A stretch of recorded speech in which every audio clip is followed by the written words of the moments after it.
ಇನ್ನು social media ಬಳಕೆದಾರರಿಗೆ ಸರ್ಕಾರ ಶಾಕ್ ಕೊಟ್ಟಿದೆ. ಸಾಮಾಜಿಕ ಜಾಲತಾಣ ಬಳಕೆಗೆ ಸಂಪೂರ್ಣ ನಿರ್ಬಂಧವನ್ನ ಹೇರ್ತಾ ಇದೆ. ಬಜೆಟ್ನಲ್ಲೇ 16 ವರ್ಷದೊಳಗಿನ ಮಕ್ಕಳಿಗೆ ಸಿದ್ದು ಶಾಕ್ ಕೊಟ್ಟಿದ್ದಾರೆ. 16 ವರ್ಷದೊಳಗಿನ ಮಕ್ಕಳಿಗೆ ಸೋಷಿಯಲ್ ಮೀಡಿಯಾ ಬ್ಯಾನ್ ಆಗುತ್ತೆ ಇನ್ಮೇಲೆ. ಮಾನಸಿಕ ಆರೋಗ್ಯ ಮತ್ತೆ ಶಿಕ್ಷಣದ ಹಿತದೃಷ್ಟಿಯಿಂದ ಈ ರೀತಿಯಾದಂತ ಕ್ರಾಂತಿಕಾರಿಯಾದಂತ ಘೋಷಣೆಯನ್ನ ಮಾಡಿ ನಿರ್ಧಾರವನ್ನ ತಗೊಂಡಿರುವಂತದ್ದು. ಸಾಮಾಜಿಕ ಜಾಲತಾಣ ಬಳಕೆಗೆ ಸಂಪೂರ್ಣವಾದಂತಹ ನಿರ್ಬಂಧವನ್ನ ಹೇರೋಕ್ ಮುಂದಾಗಿದೆ ರಾಜ್ಯ ಸರ್ಕಾರ. ಬಜೆಟ್ನಲ್ಲಿ 16 ವರ್ಷದೊಳಗಿನ ಮಕ್ಕಳಿಗೆ ಒಂದು ರೀತಿ ಶಾಕ್ ಇದು. ಸೋಷಿಯಲ್ ಮೀಡಿಯಾ ಬ್ಯಾನ್ ಆಗುತ್ತೆ ಇನ್ಮೇಲೆ. 16 ವರ್ಷದೊಳಗಿನ ಮಕ್ಕಳಿಗೆ ಸೋಷಿಯಲ್ ಮೀಡಿಯಾವನ್ನ ಬಳಸುವಂತಿಲ್ಲ. ಯಾಕಂದ್ರೆ ಮಾನಸಿಕ ಆರೋಗ್ಯ ಆಗಿರಬಹುದು, ಶಿಕ್ಷಣದ ಹಿತದೃಷ್ಟಿಯಿಂದ ಅವರು ಹೆಚ್ಚಿನದಾಗಿ ಶಿಕ್ಷಣಕ್ಕೆ ಒತ್ತು ಕೊಡ್ಲಿ, ಮಾನಸಿಕವಾಗಿ ಆರೋಗ್ಯವಾಗಿರ್ಲಿ ಅನ್ನೋ ದೃಷ್ಟಿಯಿಂದ ಈ ರೀತಿಯಾದಂತ ಒಂದು ರೆವಲ್ಯೂಷನರಿ ನಿರ್ಧಾರವನ್ನ ಸಿಎಂ ತಗೊಂಡಿರುವಂತದ್ದು.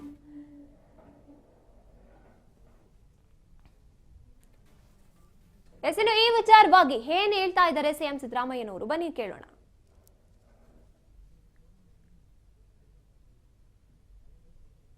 ಕರ್ನಾಟಕ ಸರ್ಕಾರದಿಂದ ಬಜೆಟ್ನಲ್ಲಿ 16 ವರ್ಷಕ್ಕಿಂತ ಕಡಿಮೆ ಇದ್ದಂಥ ಮಕ್ಕಳಿಗೆ ಸೋಷಿಯಲ್ ಮೀಡಿಯಾ ಅಂತ ಹೇಳ್ತಾ ಇದ್ದಾರೆ.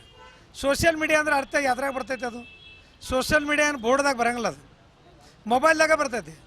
ಮೊಬೈಲನ್ನು ಬ್ಯಾನ್ ಮಾಡಿದಂಥ ವ್ಯವಸ್ಥೆ ಅದು ಸ್ವಾಗತ ಮಾಡ್ಕೊಂಡಾಗಿದೆ. ಎಸ್, ಆದ್ರೆ 16 ವರ್ಷಕ್ಕಿಂತ ಮಕ್ಕಳಕ್ಕಿಂತ ಅಲ್ರಿ, 2 ವರ್ಷದ ಮಗು ತಾಯಿ ಹಾಲು ಕುಡಿಸೋದು ಬೇಕಾದ್ರೆ ಬಿಟ್ಟರೆ ನಡಿತೈತೆ.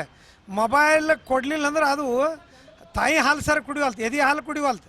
ಅಂಥ ಪರಿಸ್ಥಿತಿಯಲ್ಲಿ ಈ ಮಕ್ಕಳ ಮೈಂಡ್ ಸೆಟಪ್ ಆಗಿಬಿಟ್ಟದೆ.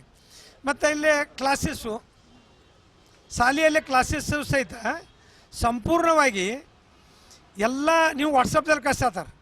ಮುಂದೆ ಬೆಳಗ್ಗೆ ಏನು ಮಾಡ್ಬೇಕು ಅನ್ನೋದನ್ನು, ರಾತ್ರಿ ಏನು ಹೋಮ್ವರ್ಕು ಸಹಿತ ಮೊಬೈಲ್ದಲ್ಲಿ ಕಳಿಸ್ತಕ್ಕಂಥ ವ್ಯವಸ್ಥೆಯನ್ನು ಇದನ್ನು ಕ್ಲಾಸ್ ಎಲ್ಲ ಚಲೋ ಬಿಡೋದು. ಆನ್ಲೈನ್ ಕ್ಲಾಸಸ್ ಇರ್ಬೋದು, ಕೊರೋನಾದಾಗ ಮಾಡಿದಂಥದ್ದು ಇದು, ಅದನ್ನು ಕಂಟಿನ್ಯೂ ಮಾಡಿರು. ಮತ್ತು ಎಷ್ಟೋ ಮಕ್ಕಳು ಬರೀ ನೀವು ಮೊಬೈಲ್ ಕಸ್ಕೊಂಡಾಗ ಆತ್ಮಹತ್ಯೆಯನ್ನು ಮಾಡ್ಕೊಂಡಂಥ ಉದಾಹರಣೆಗಳು ನೋಡಿದ್ದೀರಿ. ಆಮೇಲೆ ಬಿಲ್ಡಿಂಗ್ ಮ್ಯಾಗಿಂದ ಜಿಗದಂಥದ್ದನ್ನು ನೋಡಿದ್ದೀರಿ. ಮನೆ ಬಿಟ್ಟು ಓಡಿ ಹೋದಂಥ ಹುಡುಗರು ನೋಡಿದ್ದೀರಿ. ಕಡಿಕ ಪಾಯ್ಜನ್ ತೊಗೊಂಡಂಥ ಹುಡುಗರು ನೋಡಿದ್ದೀರಿ. ಇದನ್ನು ಬಂದ್ ಮಾಡಿದ್ದಕ್ಕೆ ಸ್ವಾಗತ ಮಾಡೋಣ. ನಾಳೆ ಅನಾಹುತ ಜವಾಬ್ದಾರಿ ಯಾರು? ಇದಕ್ಕೇನು ನಿಮ್ಮದು ಹೇಳಬೇಕಲ್ಲ. ಈ ಸಾಮಾಜಿಕ ಜಾಲತಾಣವನ್ನು ನೀವು ಬಂದ್ ಮಾಡ್ತೀರಿ. ಎಸ್, ಸಾಮಾಜಿಕ ಜಾಲತಾಣ ಅಂದ್ರೆ ಯಾತ್ರಾಗ ಬರ್ತದೆ ಸಾಮಾಜಿಕ ಜಾಲತಾಣ? ಅದೇನು ಇದ್ರಾಗ ಬರೋಂಗಿಲ್ಲ, ಬೋರ್ಡ್ ಮ್ಯಾಗ ಬರೋಂಗಿಲ್ಲ, ಮೊಬೈಲ್ದಾಗ ಬರ್ಬೇಕು. ಮೊಬೈಲ್ ಬಂದ್ ಮಾಡಿದಿರಿ, ಸ್ವಾಗತ ಮಾಡೋಣ. ಆದ್ರೆ ಈ ನಿರ್ಣಯ ಏನು ಮಾಡೋಕ್ಕಿಂತ ರೀ, ನೀವು ಯಾವುದೇ ಕಾರಣಕ್ಕೂ ಮುಂದೆ ಏನು ಮಾಡ್ತೀರಿ ಅನ್ನೋದು ಹೇಳಬೇಕಲ್ಲ. ಆ ಮೊಬೈಲನ್ನು ಬಿಟ್ಟು ಬರ್ಬೇಕಾದ್ರೆ ಮುಂದೆ ನಿಮ್ದು ಏನು ಸರ್ಕಾರ ನಿರ್ಧಾರ ಅದನ್ನು ಹೇಳ್ಬೇಕು ಅನ್ನೋದು. 16 ಒಳಗಿನ ಮಕ್ಕಳಿಗೆ ಸೋಷಿಯಲ್ ಮೀಡಿಯಾ ಬ್ಯಾನ್ ಮಾಡಿದಾರೆ ತಾವು.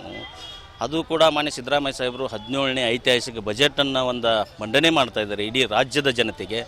ಆದರೆ ತಾವುಗಳು ನೋಡಿರ್ಬೋದು, ಇದೇ ಕೋವಿಡ್ ಸಂದರ್ಭದಲ್ಲಿ 2019ರಲ್ಲಿ ಈ ಆನ್ಲೈನನ್ನೇ ನಂಬ್ಕೊಂಡು ಮಕ್ಕಳಿಗೆ ಶಿಕ್ಷಣ ಕೊಡಿಸಿದ್ದೀರಾ, ನೀವು ಆನ್ಲೈನ್ ಕ್ಲಾಸಸ್ಗಳನ್ನು ಕೊಟ್ಟಿದ್ದೀರಾ, ಆನ್ಲೈನ್ ಪಠ್ಯಪುಸ್ತಕಗಳನ್ನು ಎಲ್ಲನೂ ಕೂಡ ತಾವು ಯೂಟ್ಯೂಬಲ್ಲಿ ಪ್ರತಿಯೊಂದು ಪುಸ್ತಕನೂ, ಪ್ರತಿಯೊಂದು ಬೇಕಾದಂಥ ಕತೆ ಪುಸ್ತಕ ಇರ್ಬೋದು, ಇನ್ನಿತರ ಬೇರೆ ಬೇರೆ ವಿಧಾನಗಳಲ್ಲಿ ನಾವು ಆನ್ಲೈನನ್ನೇ ನಂಬ್ಕೊಂಡು ಎಲ್ಲ ಮಕ್ಕಳು ಈಗ ಇದಾಗಿದ್ದಾರೆ ಈಗ 5-6 ವರ್ಷಗಳಿಂದ.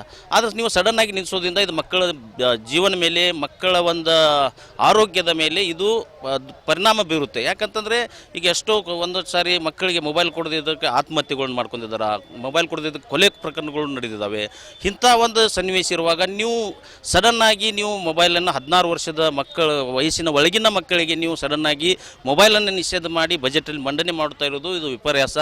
ದಯವಿಟ್ಟು ಆನ್ಲೈನನ್ನು ಎಲ್ಲರೂ ನಂಬ್ಕೊಂಡು ಮಕ್ಕಳಿಗೆ ಇದರಿಂದ ಅತಿ ಉಪಯೋಗ ಆಗಿದೆ. ಕೆಲವೊಂದು ಜನಕ್ಕೆ ಕೆಲವೊಂದು ರೀತಿಯಿಂದ ನೋಡಿದಾಗ ಮಾತ್ರ ಮಕ್ಕಳ ಆರೋಗ್ಯದ ಹಿತದೃಷ್ಟಿಯಿಂದ ಹಾಗೂ ಇನ್ನಿತರ ಬೇರೆ ಬೇರೆ ಚಟುವಟಿಕೆಗಳಿಂದ ನೋಡಿದರೆ ಒಂದು 10% ಯಾರಿಗೂ ಇದರಿಂದ ನಿರುಪಯುಕ್ತ. ಕರ್ನಾಟಕ ಸರ್ಕಾರನೂ ಭಾಳ ಒಳ್ಳೆ ಬಜೆಟ್ನಲ್ಲಿ ದಾಖಲೆ ಮುಖಾಂತರ ಒಂದು ಬಜೆಟ್ ಇದು ಮಾಡಿದ್ದಾರೆ. ಏನಂದ್ರೆ 16 ವರ್ಷದ ತಳಗಿನ ಹುಡುಗರು ಸಾಮಾಜಿಕ ಇದು ಮತ್ತು ಮೊಬೈಲ್ ಅದರ ಮೇಲೆ ಅಡಿಕ್ಟ್ ಆಗಬೇಡ್ರಿ. ಅದನ್ನೇಂತರ ಹೊರಗೆ ಬಿದ್ದು ತಮ್ಮ ಎಜುಕೇಷನ್ ಆಗಲಿ, ತಮ್ಮ ಸಂಸ್ಕೃತಿಗಾಗಲಿ ಸಾಕಷ್ಟು ಕೆಲಸ ಮಾಡುವಂಥ ಸಣ್ಣ ಮಕ್ಕಳನ್ನು ಬರೀ ಮೊಬೈಲ್ನಲ್ಲಿ ಅಡಿಕ್ಟ್ ಆಗಿ ತಮ್ಮ ಜೀವನವನ್ನು ಲಾಸ್ ಮಾಡ್ತಾ ಇದ್ದಾರೆ. ಅದ್ರ ಸಲುವಾಗಿ ಕರ್ನಾಟಕ ಸರ್ಕಾರ, ಸಿದ್ದರಾಮಯ್ಯ ಸರ್ಕಾರವನ್ನು ಒಂದು ಭಾಳ ಒಳ್ಳೆಯ ನಿರ್ಣಯವನ್ನು ತೊಗೊಂಡಾರೆ. ಅದಕ್ಕೆ ನಾನು ಹಾರ್ದಿಕ ಅಭಿನಂದನೆ ಮಾಡ್ತೀನಿ. ಇಡೀ ದೇಶದಲ್ಲಿ ಈ ಪ್ರಕಾರ 16 ವರ್ಷದ ತಳಗಿನ ಹುಡುಗರಿಗೆ ಈ ಮೀಡಿಯಾ ಇದರಲ್ಲಿ ಅಂದ್ರೆ ಮೊಬೈಲ್ ಅಡಿಕ್ಟ್ ಆಗಬಾರ್ದು ಅಂತೇಳಿ ಮೆಸೇಜನ್ನು ಕೊಟ್ಟು ಈ ಮಕ್ಕಳಿಗೆ ತಮ್ಮ ಮುಂದಿನ ಜೀವನ ಒಳ್ಳೆ ಆಗಲಿ ಸಲುವಾಗಿ ಇದು ಒಂದು ನಿರ್ಣಯ ಇದೆ. ಸೋಷಲ್ ಮೀಡಿಯಾ ಮುಖಾಂತರ ಸಾಕಷ್ಟು ಮಕ್ಕಳು ಹಾಳೂ ಆಗ್ತಾ ಇದ್ದಾರೆ. ಅದ್ರ 50% ಚಲೋನೂ ಇದೆ, 50% ಚೆನ್ನಾಗಿನೂ ಇದೆ. ಆದ್ರೆ ಸಣ್ಣ ಮಕ್ಕಳಿಗೆ ಯಾವ ವಿಷಯ ಯಾವ ಟೈಮ್ಗೆ ಏನು ತೊಗೋಬೇಕು ಅವ್ರಿಗೆ ತಿಳಿತಾ ಇಲ್ಲ. ಅವ್ರಿಗೆ ಯಾವಾಗ ತಿಳಿತೈತೆ ಅಂದ್ರೆ 16 ವರ್ಷ ಆದ ಬಳಿಕ. ಸ್ವಲ್ಪ ತಾವು ಏನರ ಅಭ್ಯಾಸನೂ ಮಾಡಿ ಎಜುಕೇಷನ್ನಲ್ಲಿ ಒಂದು ಒಳ್ಳೆ ಕೆಲಸನೂ ಮಾಡಿ ಆ ಮೀಡಿಯಾ ಇದರಲ್ಲಿ ಹೋದ್ರೆ ಒಂದು ಒಳ್ಳೆ ಮೆಸೇಜ್ನೂ ಹೋಗ್ತೈತೆ ಅಂತೇಳಿ ಸಿದ್ದರಾಮಯ್ಯ ಸರ್ಕಾರವನ್ನು ಇದೊಂದು ಭಾಳ ಒಳ್ಳೆಯ ನಿರ್ಣಯ.